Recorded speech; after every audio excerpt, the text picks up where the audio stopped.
దివంగత ప్రధాని అటల్ బిహారీ వాజ్పేయి జీవిత చరిత్రను భావితరాలకు అందించడానికి ఆయన చరిత్రను పాఠ్యపుస్తకాలలో ముద్రించేలా కేంద్ర ప్రభుత్వం దృష్టికి తీసుకువెళ్తామని మెదక్ ఎంపీ రఘునందన్ రావు తెలిపారు.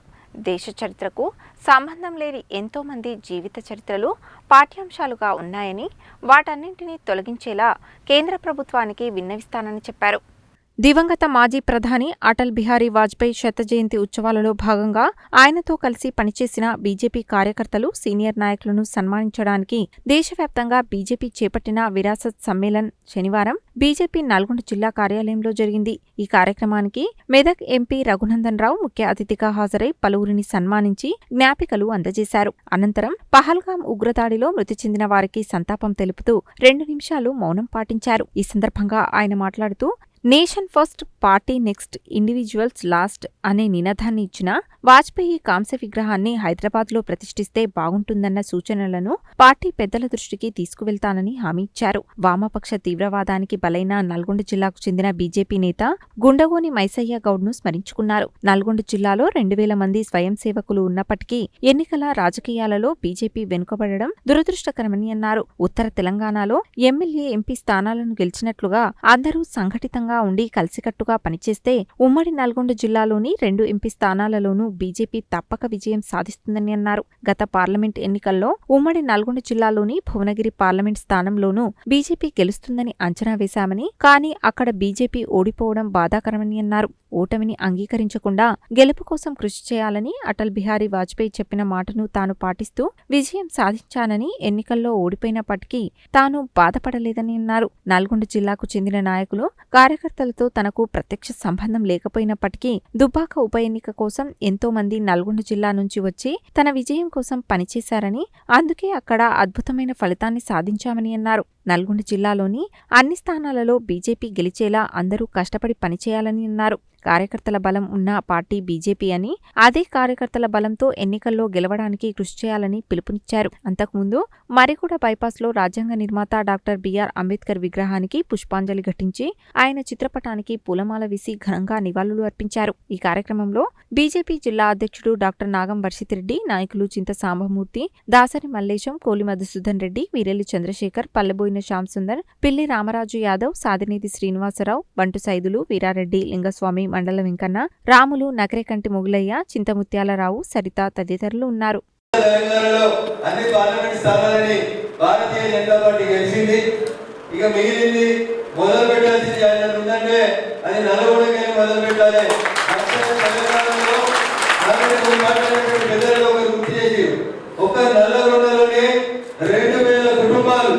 స్వయం సేవకుల కుటుంబాలు 2000 కుటుంబాలు ఉన్నటువంటి ఒక గొప్ప జిల్లా నల్గొండ జిల్లా. అటువంటి నల్గొండ జిల్లాలో కాంగ్రెస్ లకి, కమ్యూనిస్టులకి ఎంత బలం ఉందో నాకు తెలియదు, కానీ అంతకంటే గొప్ప బలం భారతీయ జనతా పార్టీకి కాషాయ జెండా ఉందని మాత్రం దురదృష్టం. ఎన్నికల రాజకీయాల్లో ఎందుకో ఈ జిల్లాలో నల్గొండ పార్లమెంట్ లో, భువనగిరి పార్లమెంట్ లో భారతీయ జనతా పార్టీ కొంత వెనుకబడడం అనేది నిజంగా బాధాకరమైనటువంటి విషయం.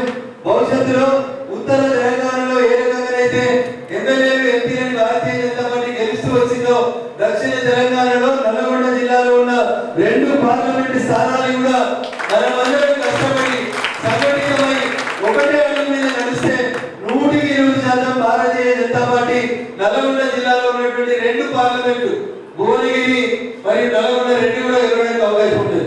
మన ఎన్నికల కంటే ముందు తెలంగాణ రాష్ట్రంలో 17 పార్లమెంట్ స్థానాలు ఉంటే ఎవరు సర్వే చేసినా భారతీయ జనతా పార్టీ 9 సీట్లు గెలుస్తుంది, 10 సీట్లు గెలుస్తుంది. ఆ 9 సీట్లలో మీ నల్గొండ జిల్లాలో భువనగిరి కూడా గెలుస్తుందని అంచనా వేస్తారు.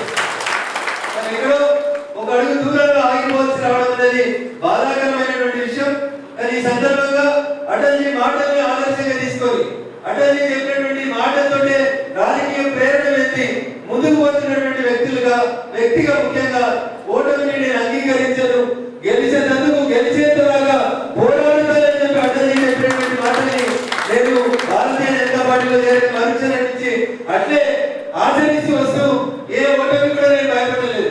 మొట్టమొదటిసారి నన్ను కిషన్ రెడ్డి గారు దుబ్బాకు వెళ్తారా అని అడిగినప్పుడు, మీ నల్లగొండలు ఎట్లయితే కమ్యూనిస్టులు, మీ నల్లగొండలు ఎట్లయితే నక్సల్స్ ప్రభావం, మీ నల్లగొండలు ఎట్లయితే ISI, IS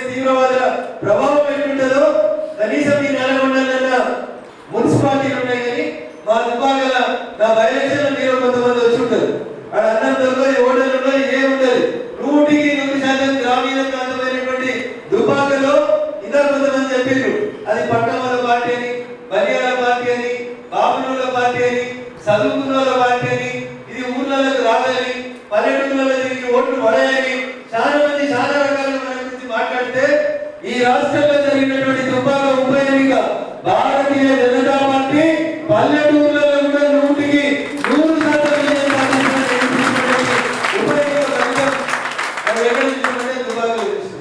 ఉత్తరానే రాలే దుబ్బాక ఉప ఎన్నిక ఫలితం. మీరు అనేక మంది వచ్చి రఘునందన్ గెలిస్తే మేము గెలిచినట్టు, నల్లగొండకి రఘునందన్కి సంబంధం లేకపోయినా, నల్లగొండలో ఉన్న కార్యకర్తలతో నాకు ప్రత్యక్షంగా సంబంధాలు లేకపోయినా దుబ్బాకలో రఘునందన్ గెలిస్తే ఈ రాష్ట్ర ప్రభుత్వం మెడలు వంచుతారని చెప్పి ఒక్కరు గెలిచిన అందరూ వచ్చి నా కోసం కష్టపడ్డారు కాబట్టి ఈ రోజు ఈ ఫలితాలు వచ్చినాయి. గౌరవ మాజీ ప్రధాని అటల్ బిహారీ వాజ్పేయి గారి శత జయంతి ఉత్సవాల్లో భాగంగా నల్గొండ జిల్లాకి విచ్చేసినటువంటి గౌరవనీయులు పెద్దలు మెదక్ పార్లమెంట్ సభ్యులు రఘునందన్ రావు గారికి గట్టిగా చప్పట్లు కొట్టి స్వాగతం పలకాలని కోరుతున్నాను. ఈరోజు ఈ యొక్క కార్యక్రమం గల ముఖ్య ఉద్దేశం మరి 3 సార్లు ప్రధానమంత్రిగా ఉండి మరి దేశ అభివృద్ధిలో పునాదులు వేసినటువంటి గొప్ప నాయకులు మన మాజీ ప్రధానమంత్రి వర్యులు అటల్ బిహారీ వాజ్పేయి గారిని కలిసినటువంటి కార్యకర్తలు, సీనియర్ నాయకులు, వారి కుటుంబ సభ్యులందరినీ మరి సత్కరించేటటువంటి కార్యక్రమం దేశవ్యాప్తంగా మరి గౌరవ రాష్ట్ర అధ్యక్షుడు కిషన్ రెడ్డి గారి నాయకత్వంలో మరి తెలంగాణ వ్యాప్తంగా నల్గొండలో కూడా నిర్వహించుకుంటాము. మరి ఈ గౌరవ పెద్దల్ని సన్మానించడానికి మరి ఈరోజు రఘునందన్ అన్న గారు ఇక్కడ రావడం జరిగింది. మనకి తెలుసు మరి వారి జన్మదినాన గుడ్ గవర్నెన్స్ డేగా మరి మనందరం కూడా దేశవ్యాప్తంగా నిర్వహించుకుంటాము. మరి 3 సార్లు ప్రధానమంత్రిగా ఉండడం ఆశామాషి విషయం కాదు. మరి ప్రతిపక్షాలు కూడా ఒక మంచి యాక్సెప్టెన్స్ ఉండి మరి ప్రతిపక్షాలతో కూడా శభాష్ అనిపించుకొని ఆ రోజు కార్గిల్ యుద్ధం ఎంతో ఘాటుగా జరిగినప్పుడు మరి భారత్ విజయాన్ని అందించినటువంటి గౌరవ పెద్దలు అటల్ బిహారీ వాజ్పేయి గారు.